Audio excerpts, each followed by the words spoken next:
Hey, what's up, you guys? Marty Schwartz here, guitarjams.com. Gonna bring you a bluesy lesson right now, and it's from this little series that I just did where I put a little thing on Facebook saying, ask your blues questions, anything related to the blues. I'm gonna pick 5 questions to win my blues masterclass set, which there's a link for right down there, plus the Guitar Jams Facebook page. Link's right down there. So I was gonna pick 5 questions. The questions that I pick, that person's going to win that Blues Masterclass DVD set, and I'm going to make a video on, trying to answer that question. So I've noticed a lot of people ask the same question, so hopefully you get something from this. And this final 5th question came from Jake Underdog Easterday. That's quite a name there, Jake. And congratulations, you won that Blues Masterclass DVD set. And I'm going to also try and give a lesson on your question. Here's your question, or Jake Underdog Easterday's question. He says, I understand blues from a classic point of view pretty well, but I'm interested in learning how I can use that platform I know and love as a foundation for creating things of my own that have a more modern feel, kind of like Black Keys, Gary Clark Jr., and Jack White have managed to do.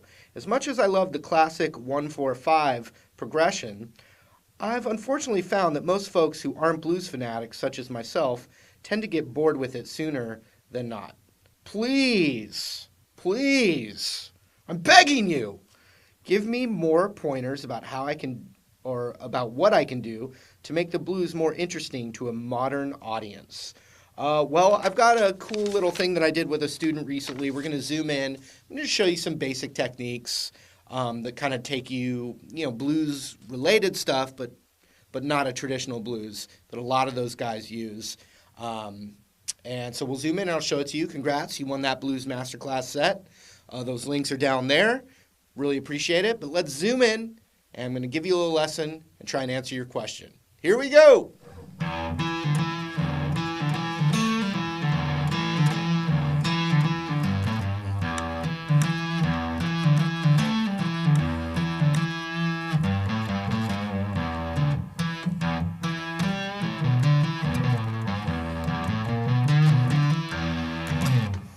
Play a little Black Keys riff for you there.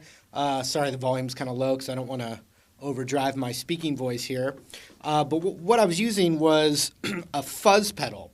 So one thing that a lot of at least the 3 guys that we talked about in this question here, like Black Keys, Jack White, Gary Clark Jr., some things that they're using a lot in some of those classic bluesy riffs they're doing. So they're using a fuzz pedal instead of an overdrive pedal. It's not necessary, but that's just one thing that those 3 guys happen to be doing a lot.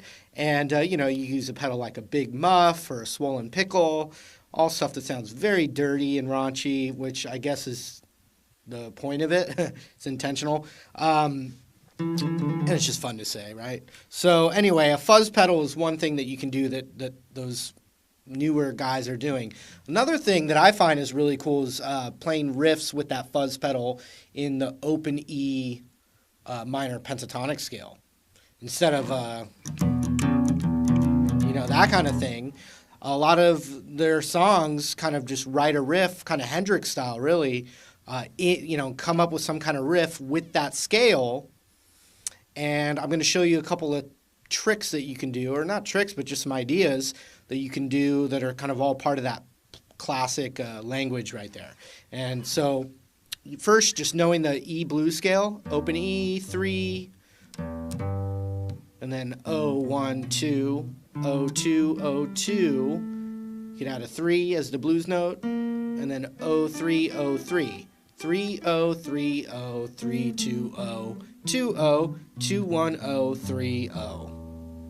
Another thing is being able to play the open E power chord. So what we do is we take an E major chord, but we're going to mute this G string.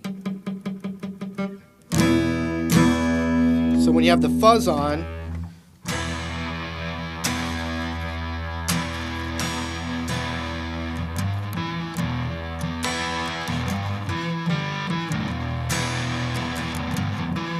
if you play that,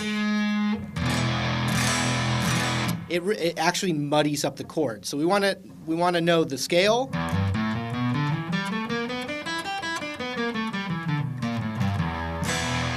and then that chord, but with that G string muted.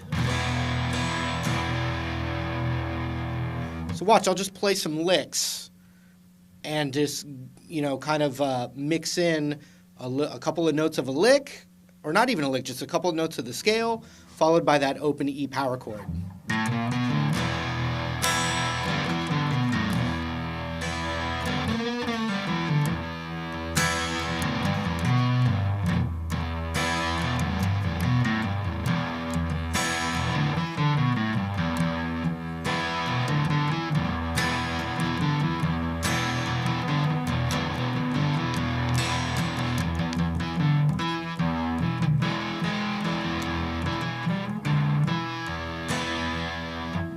Okay, another thing that happens a lot is this kind of thing, the open E, and then to the octave, which is the second fret of the D string.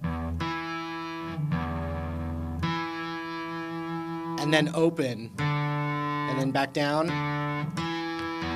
with that E.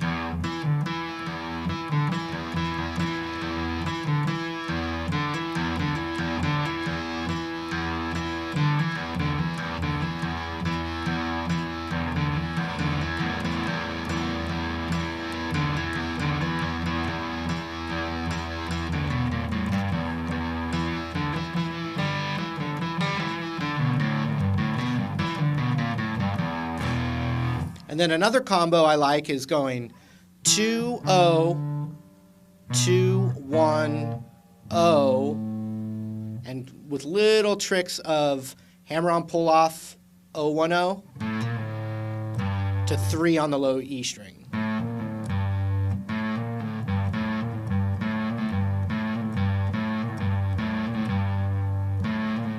And you almost don't want to hear that second open A. That one, you want to get to that pretty quick. You can let that one ring out, but then get to that. You can go to the open E, but a really cool trick from there, 2-0, 2-1-0, 3, back to the high root instead of the low E. And then you've got this never-ending lick.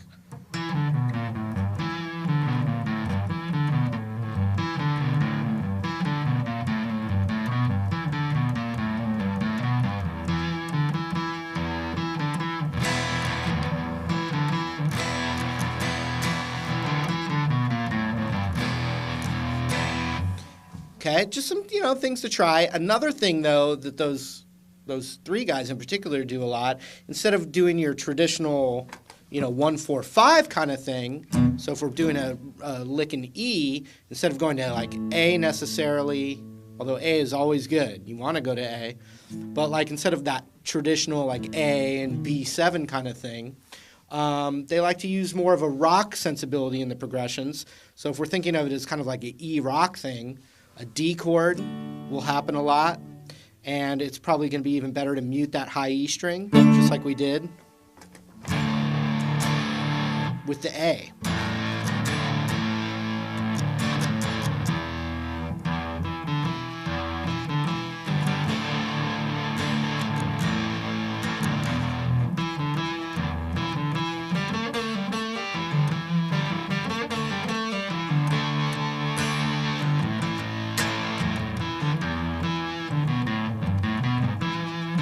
And then the other classic would be G up to A.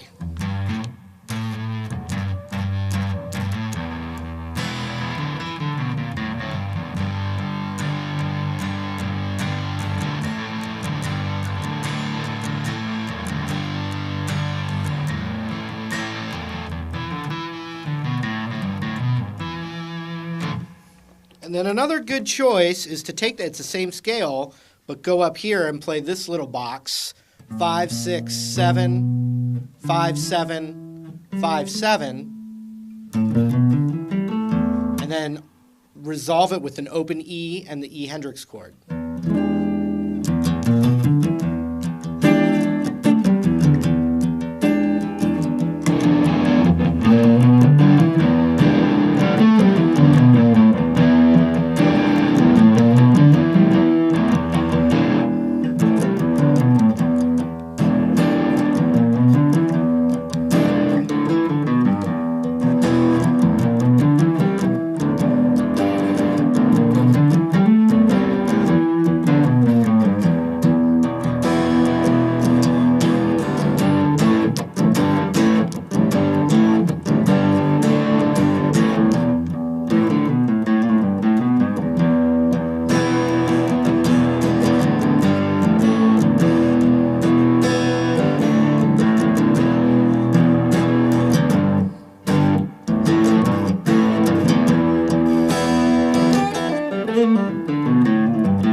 All right, hope you had fun with that. I really appreciate the support. Remember the Guitar Jams Facebook page. There's a link down there for it, always interacting on there. And then also my Blues Masterclass DVD set's on sale right now. And you can actually check the link down there to see what's in that. Thank you so much for the support. I had a lot of fun doing this. I'm going to do it again in the future. Anyway, we'll talk to you real soon. Take care.